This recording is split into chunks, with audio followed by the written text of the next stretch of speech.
તમારી કરવી છે, મુક્તિ મળે કે ના મળે.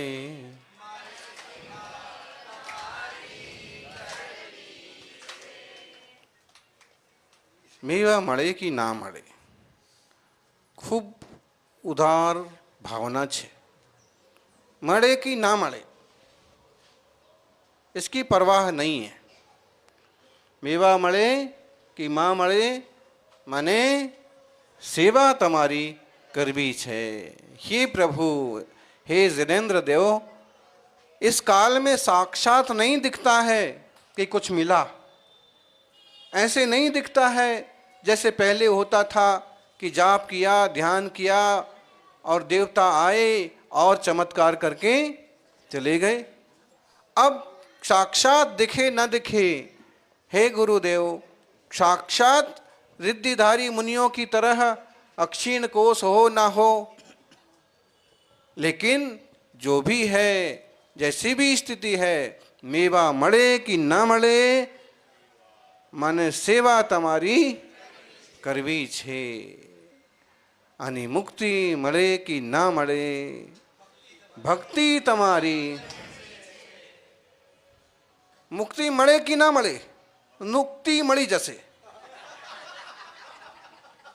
नुक्ति बहुत खतरनाक काम है, बहुत मुश्किल काम है. नहीं दिख रहा है कुछ मिलता हुआ, फिर भी श्रद्धा बनी रहे, फिर भी भक्ति बनी रहे. होता ये है कि कुछ लोग होते हैं जो स्वार्थ के लिए करते हैं कि कुछ तो मिलेगा, कुछ तो मिलेगा. कुछ ना होगा तो सम्मान मिलेगा, प्रतिष्ठा मिलेगी. कुछ ना होगा तो समाज में पद मिलेगा. कुछ लोग इस ढंग से सोचते हैं.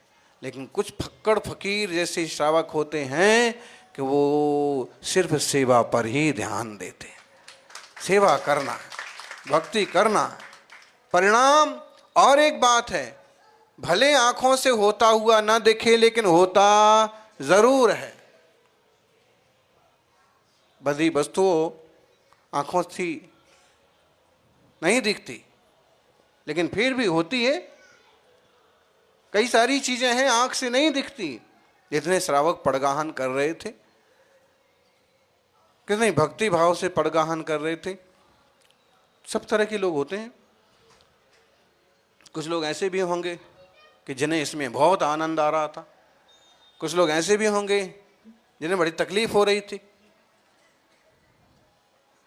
कभी भी कोई भी शुभ काम करे, उसमें बाधा नहीं देना. अच्छे काम की तो अनुमोदना ही करो. जिनालय बन रहा है, बहुत बढ़िया बात है. प्रतिष्ठा हो रही है, बहुत बढ़िया बात. लेकिन कुछ लोग इतना छोटा सोचते हैं. नहीं, दिल बड़ा करिए, मन बड़ा करिए. मुनिराज पधारे हैं, देखते हैं कैसे सेवा करते हैं. यानी पंचम काल के अंत तक कितने भी लोग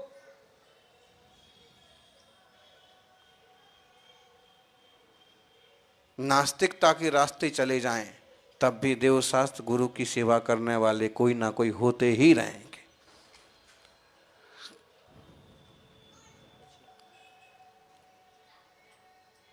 मेवा मिलती है सेवा करने से. जो लोग सच्चे मन से सेवा भक्ति करते हैं, उनके फायदा ही नहीं हुआ कुछ. मीठी नहीं है आपकी सेवा, केवी छे. अब विकल्प तो कुछ रखा था. इतनी दूर से विहार कराया तो महाराज जी नाम तो लो. महाराज जी नाम भी नहीं लिया. ज्ञानी फिजूल की कल्पना नहीं करना. गुरु अपनी साधना करें, अपनी तपस्या करें, अपने निष्प्रहता पूर्वक कर्मों का संबर निजरा करें और श्रावक जन मुनिराजों की सेवा करें. मुनिराजों से मोक्ष मार्ग समझें, तत्व ज्ञान समझें.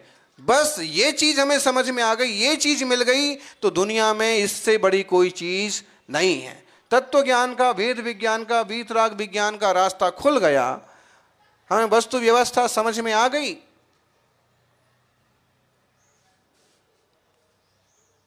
मुनिराज और क्या देंगे? लेकिन मुनिराज दुनिया में जो कहीं नहीं मिलता है वो मुनिराजों के चरणों में मिलता है। तत्व ज्ञान, शांति, सहजता, निर्मलता। इतने घंटे हो गए, कितने घंटे हो गए? 32 घंटे हो गए होंगे अपने को।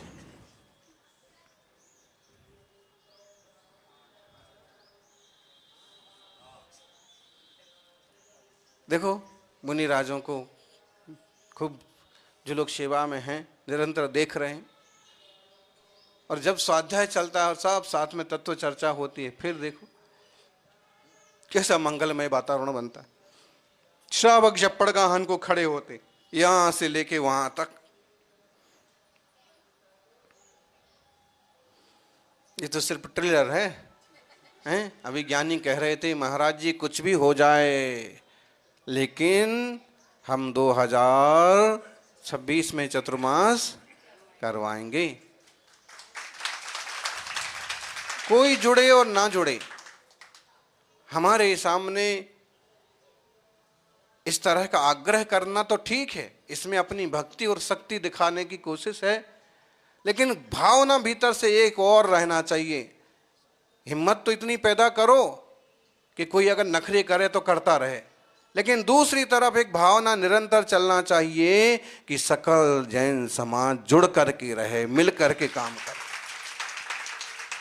यहां सब लोग आनंद ले रहे हैं और भूखे मरे जा रहे हैं। अरे वो भी तो हमारे ही भाई भतीजे हैं, वो क्यों भूखे मरे? वो क्यों तत्व ज्ञान से वंचित रह जाएं? वो कैसे भेद विज्ञान से दूर रह जाएं? कैसे मुनिराजों की सेवा से दूर रह जाएं? एक भावना दिल में हमेशा रहना चाहिए। सबको सम्यक मार्ग समझ में आना चाहिए।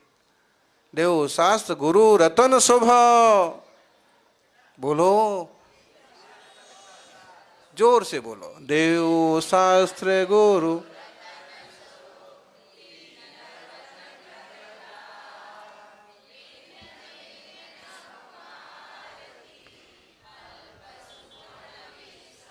इसमें आ गया देव शास्त्र गुरु, ये 3 रतन हैं। संरक्षक महोदय, देव शास्त्र गुरु 3 रतन हैं। अपन जड़ रत्नों की कीमत करते हैं, जड़ रत्नों की अपनी कीमत है, हीरा की कीमत है, मोती की कीमत है, कि लेकिन इनसे भी ज्यादा कीमत किसकी है? देव शास्त्र गुरु की। धर्मात्मा जीव देव शास्त्र गुरु के लिए अपने जड़ रत्न भी छोड़ देते हैं, बेच देते हैं और मंदिर बनवा के खड़ा करते हैं, पूजा करते हैं, लोगों को धर्म का रास्ता दिखाते। लेकिन ज्ञानी अपन नए मंदिर में, पास के मंदिर में, नई बस्ती में आए हैं, नया मंदिर बना है तो उसका तो लाभ लेना, लेकिन गांव के पुराने मंदिर जो हैं उनकी भी सेवा पूजा बराबर होना चाहिए। महीना 15 दिन में एक ना एक दिन बढ़िया सा सुंदर आयोजन होना चाहिए। और परिवार का कोई महत्वपूर्ण कार्यक्रम चालू होता है तो जो सबसे पुरानी पीढ़ी है, सबसे पुराना मंदिर है, सबसे पहली पत्रिका, सबसे पहला विधान उस मंदिर में करना चाहिए। मूल भूमि है वो, वहां से ही तो सब है। आज आपने कोई किसी ढंग से कुछ भी इधर बना लिया, इधर बना लिया, ठीक है, अच्छी बात है, पास पास और जिनालय हो गए। जिनालय होना कोई बुरी बात नहीं है। जिनालय बनाने के जिन दर्शन के भाव कितने लोगों को होते, और अगर जिनालय पास में हो तो जिनके भाव नहीं होते उनके भी हो जाते। लेकिन पुराने जिनालयों को नहीं भूलना, जीर्णोद्धार होना चाहिए। और हम तो कहते हैं सिर्फ जिनालयों का नहीं, समाज का भी जीर्णोद्धार होना चाहिए। क्यों टूटता है, क्यों बिखरता है, क्यों कोई पिछड़ जाता है, क्यों कोई गरीब हो जाए, क्यों कोई गरीब रहता है? क्या तरीके नहीं है कि उनको भी कैसे भी करके मूल धारा में लाने की कोशिश करें? क्या हमारे पास ऐसी कोई उद्योग और रास्ते नहीं हैं कि एकदम सामान्य दर्जे के श्रावक को भी किसी तरह का काम दे करके और उसके परिवार को भी खड़ा करें, किसी तरह का व्यापार सिखा करके? अध्यात्म जितना जरूरी है, परमार्थ जितना जरूरी है, व्यवहार भी उतना ही जरूरी है। बिना वात्सल्य के समाज नहीं चलता है। अपनापन होना चाहिए। हमारे साधर्मी भाई हैं। 500 घर में भले कोई आपको माने ना माने, लेकिन आप ये कहो देश में जहां जहां भी नमोकार को जानने वाले हैं, सदाचार शाकाहार के रास्ते चलने वाले हैं, वो सब हमारे, बल्कि वसुधैव कुटुंबकम, सारी पृथ्वी ही एक कुटुंब है, पराया कौन है।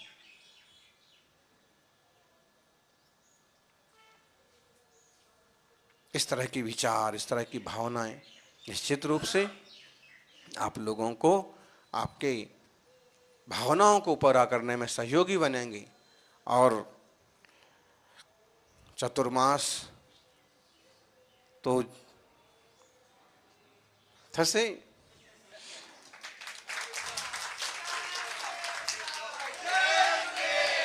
कोनो थसे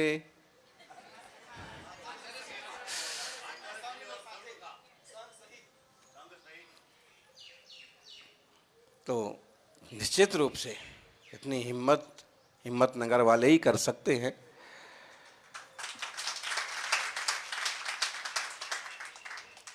अभी माता जी ने भी कविता चालू की तो गाते ही गए, हम सोचे कि पूरे महाकाव्य की रचना कर दो। कवि कालिदास को पीछे छोड़ दिया, लेकिन उसमें बहुत सारी भावनाएं व्यक्त की। और फिर संबुद्ध सागर जी ने अपने, उन्हें तो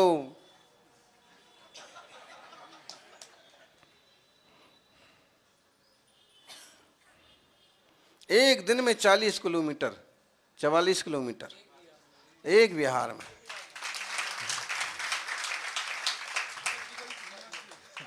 हमसे ज्यादा हिम्मत तो छुल्लक जी ने और करी। छुल्लक जी वो 1.5 पसली के। ऐसा तो साधना और आराधना, इससे बड़ी क्षमता पैदा होती है जीवन में। और साथ में भावनाएं जब जुड़ती हैं तो खिंचे चले आते हैं। निश्चित रूप से पूरे संघ का चतुर्मास बहुत दूर नहीं हो रहा है, आप लोगों को वो लाभ मिलेगा। और અહીં કરવાનું છે,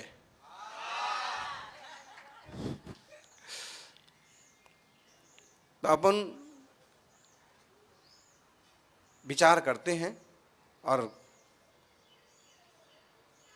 संघ में किसी की भावना, जो अच्छे वक्ता हों, सिद्धांत समझा सकें, समय सार, घुमट सार जैसे ग्रंथ जानते हों, ऐसे एक दो साधुओं के बन सकता है योग। तो अब निर्णय जो है ना वो गुप्त रखा जाता है, इसका फैसला बाद में।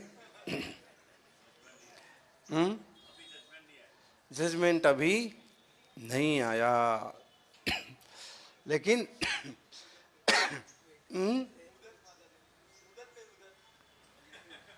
मुदत, अच्छा पेशी पे पेशी पर पेशी नहीं, ऐसा तो नहीं है, लेकिन फिर भी 2-3 दिन में अपन इस पर अच्छे से विचार करके और आप लोगों को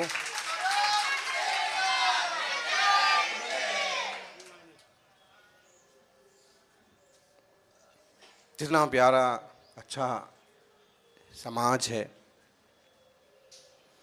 और भक्ति है। कुछ किस्से, कुछ कहानियाँ इस समाज के हमने पहले भी सुन रखे कि कुछ ऐसे ज़बरदस्त लोग भी हुए जिन्हें देव शास्त्र गुरु के पीछे किसी भी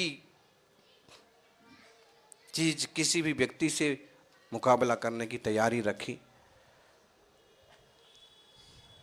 होता है, लेकिन बहुत फर्क पड़ता है। सुअर भी लड़ता है, शेर भी लड़ता है। अभय दान की कहानी जो आती है,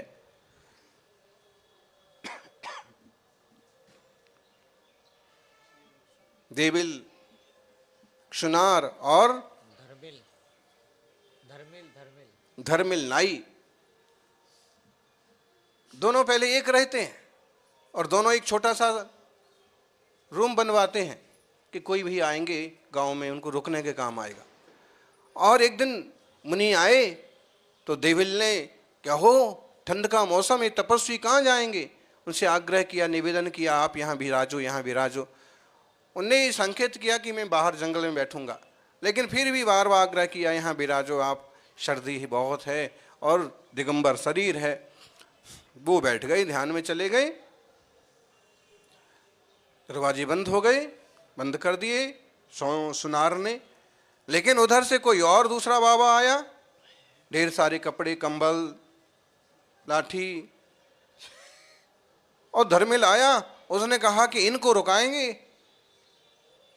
तो देविल ने कहा कि भाई इनके पास तो कपड़े भी हैं। नहीं नहीं, ये भी हमारे महात्मा हैं, महापुरुष हैं। अरे भाई इनके पास तो कपड़े भी हैं, तो बाहर भी रुक सकते। झगड़ा हो गया। ये सब झगड़ा देख करके मुनिराज उठे, चुपचाप धीरे से जाके पेड़ के नीचे ध्यान में बैठ गए। बाद में खुन्नस बड़ी, लड़ाई झगड़े में दोनों के प्राण चले गए। मुनि भक्ति सेवा के प्रभाव से तो सुनार का जीव क्या बनता है, जो कि परिणाम बहुत ज्यादा ऊंचे नहीं रह पाया। झगड़ा तो झगड़ा ही होता है, फिर भी सूकर बना, शाकाहारी जीव बना। और ये जो था ना, ये बाघ बना, शेर बना, क्रूर परिणाम से, मुनि का अपमान से। फिर वहां भी क्या होता है, वही मुनिराज, मुनि तो मुनि है, हैं 2-2.5 महीने पहले ईडर में थे, और अभी कोशिश करते तो 2.5 महीने बाद फिर से ईडर में हो जाते। लेकिन उन्होंने तो युद्ध किए बिना ही हथियार रख दिए। फिर भी ईडर वालों ने संघ की अच्छी सेवा की, ऐसे साधुओं ने बताया। तो क्या हुआ, मुनिराज फिर भ्रमण करते करते और उस जंगल में पहुंच गए जहां वो दोनों जीव अपनी अपनी प्रयाग भोग रहे थे, आयुष्य भोग रहे थे। मुनिराज ने देखा कि ये गुफा ठीक है, यहां विश्राम हो सकता, ध्यान हो सकता है। भाई हवा से बच जाएंगे, पानी से बच जाएं, वीतरागी हैं, लेकिन इतना तो थोड़ा तो इसका ध्यान रखना पड़ता है। और संघनन मजबूत हो तो कोई दिक्कत नहीं, संघनन कमजोर हो तो एक पानी गिरता है, सर्दी हो जाती है, एक लू चलती है और बुखार आ जाता है। थोड़ी सी परवाह कर लेते हैं। वहां पर ऐसा ही हुआ, मुनिराज गुफा में बैठ गए। शुकर ने देखा कि ये तो वही मुनि है, जाति स्मरण हो गया, पहचान गया। अरे लेकिन ये तो शेर की गुफा है, बाघ की गुफा है, वो आएगा और खा जाएगा, मैं इनकी सेवा करूंगा, रक्षा करूंगा। उसे पता है कि बाघ से लड़ना बहुत कठिन काम है, फिर भी द्वार पर बैठा। बाघ अपने घूम फिर के अपनी गुफा की तरफ आया, बुरी नीयत से गुफा में घुसने लगा।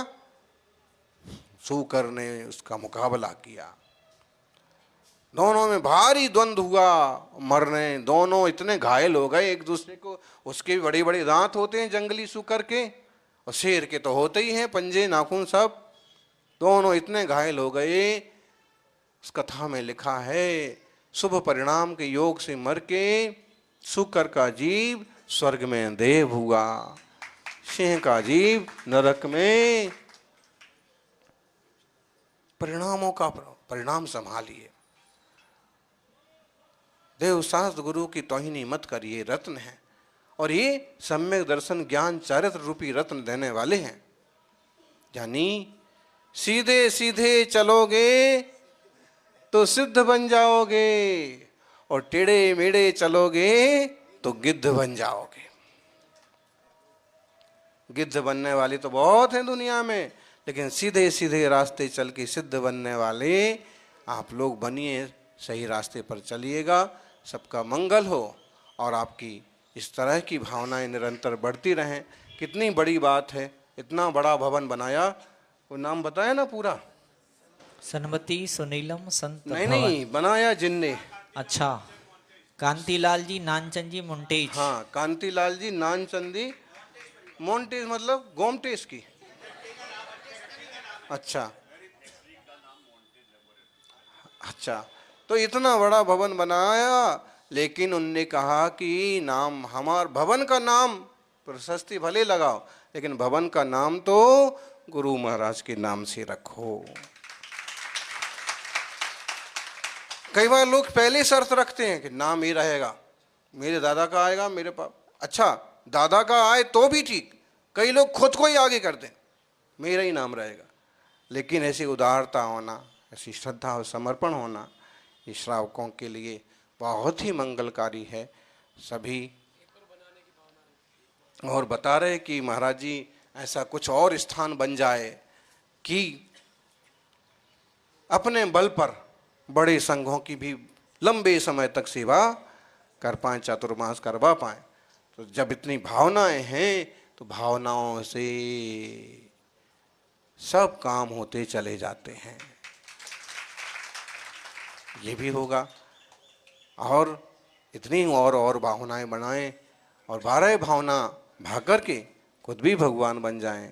जय बोलिए 24 तीर्थंकर भगवान की बोले परम पूज्य गुरुदेव सुनील सागर जी महाराज की जय।